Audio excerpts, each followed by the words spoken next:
Note: the following video depicts a specific configuration of the notebook. The same removal and replacement procedures apply to all configurations of the notebook.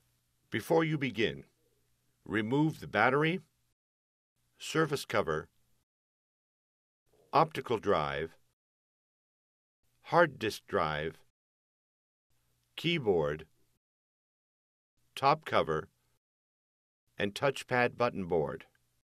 Removal. Release the touchpad LED board from the tab on the top cover and lift the front edge of the touchpad LED board off of its alignment pins. Remove the rear edge of the touchpad LED board from the tab on the top cover. Place the touchpad LED board into a static dissipative bag. Replacement. Remove the touchpad LED board from the static dissipative bag and place the rear edge of the touchpad LED board under the tab on the top cover. Lower the front edge of the touchpad LED board onto its alignment pins on the top cover and secure the touchpad LED board under the tab.